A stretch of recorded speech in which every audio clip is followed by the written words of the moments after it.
একজন সাধুকে আহার করানোর জন্য যা প্রয়োজন তা আগে রেখে তারপর আমি আহার করব। মাস শেষে কিংবা 6 মাস শেষে কিংবা বছর শেষে যে অর্থ হলো তা দিয়ে তুমি সাধু সেবার আয়োজন করো। যে মন্দিরে গোমাতার সেবা হয় সেখানে খড়কুটা কিনে দাও। যদি তাও না থাকে, একেবারে আমি কাঙ্গাল, অন্তত চাল নেওয়ার সময় 3 মুষ্টি হলেও আমি চাল রেখে দেব। জানো তো এই তত্ত্বটা? আমরা বলি লক্ষ্মীর ভাণ্ড খালি হয়ে যাবে। 3 মুষ্টি, 1 মুষ্টি ভগবানের জন্য, 1 মুষ্টি গুরুদেবের জন্য, 1 মুষ্টি বৈষ্ণবের জন্য। এই যে গ্রাম কলসকাঠি প্রত্যেক পাড়া আছে, প্রত্যেক দিন যদি 3 মুষ্টি করে চাল রাখো, মাস শেষে রাধা মাধবকে এনে দিয়ে যাও। কারণ কি? ভগবানকে বুক নিবেদন করে আমি আহার করব। আমি প্রত্যেক দিন বুক দিয়ে খাচ্ছি না, চুরি করে খাচ্ছি। তাই হে রাধা মাধব, তুমি আমায় ক্ষমা করে দাও। তাই আমি আহারের আগে প্রথম আমি রাধা মাধবের জন্য রাখবো। কোনোদিন লক্ষ্মীর ভাণ্ড খালি হবে না, গরিব হবে না। গুরু বৈষ্ণব ভগবানের সেবার, মা বাবার সেবা, শ্বশুর শাশুড়ির সেবায় অর্থ দান করো। কোনোদিন ভিখারি হবে না, বরং অর্থ 3 গুণ বেড়ে যাবে। মা বাবার সেবায় অর্থ ব্যয় করতে কৃপণতা করিও না। গুরুদেবের সেবায়, সাধু সেবায় অর্থ ব্যয় করতে কৃপণতা করিও না। অর্থ কমবে না কোনোদিন। বৃন্দাবনে গেলে দেখবে বড় বড় শেঠ, যারা আমাদের দেশে যাদেরকে বলে শিল্পপতি, ভারতে বলে শেঠ।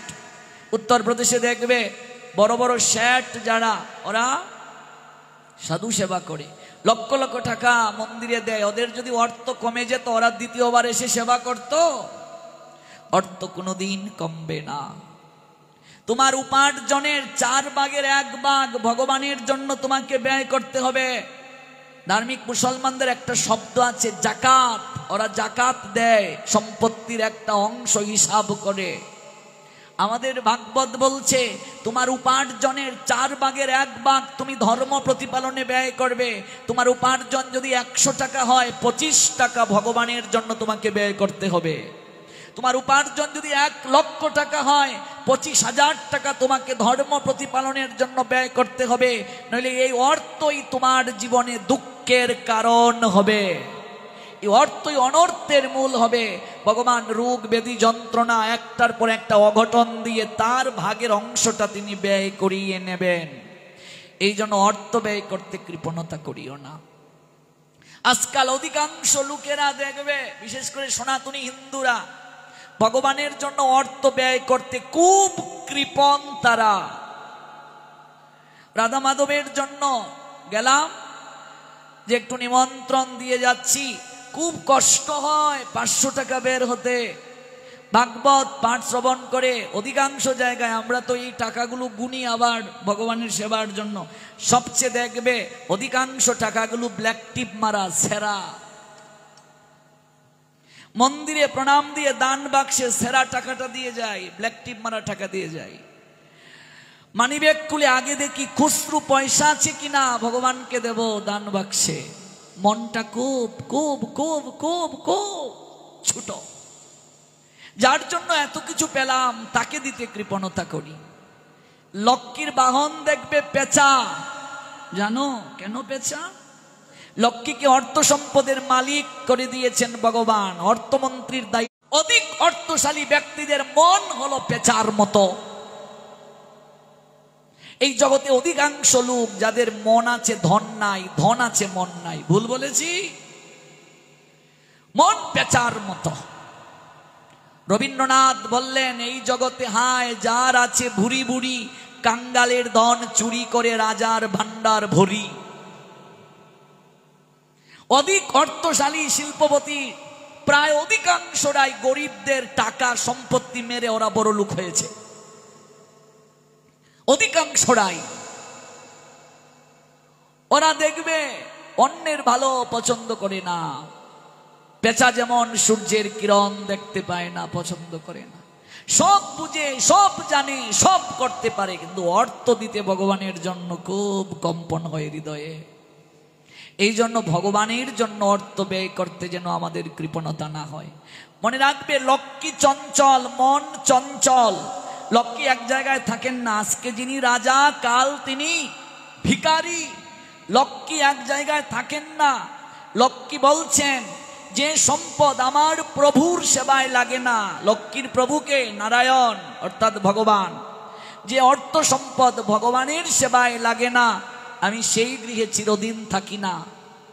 আর যে অর্থ সম্পদ আমার প্রভুর সেবায় লাগে, লক্ষ্মী বললেন, আমি প্রতিজ্ঞা করছি আমি তাদেরকে ছেড়ে কোনোদিন যাব না,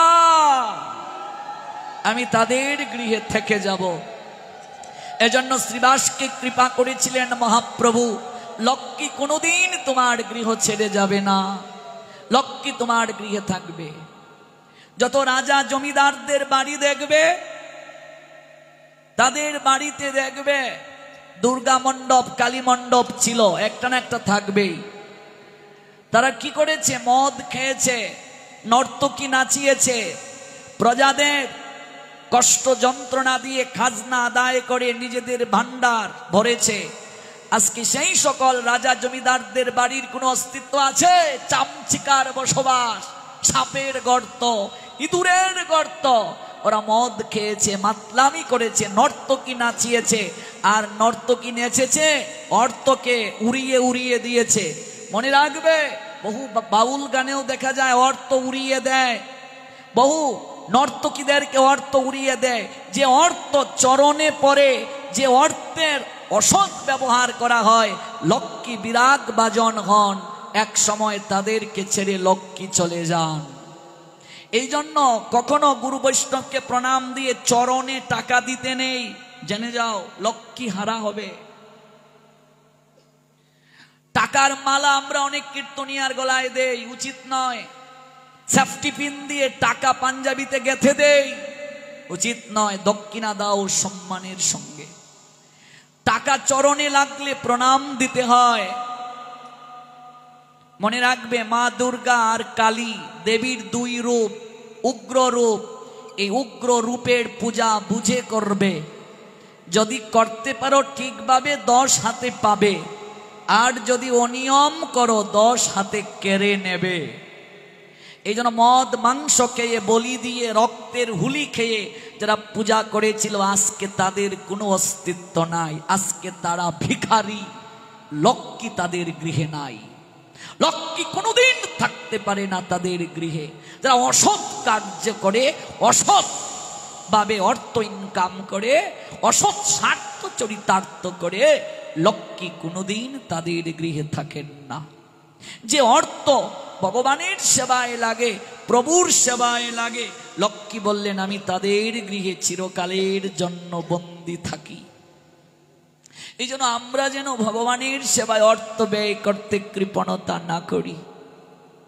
আমরা যেন ভগবানকে সেবা করি, গুরু বৈষ্ণবের সেবা করি।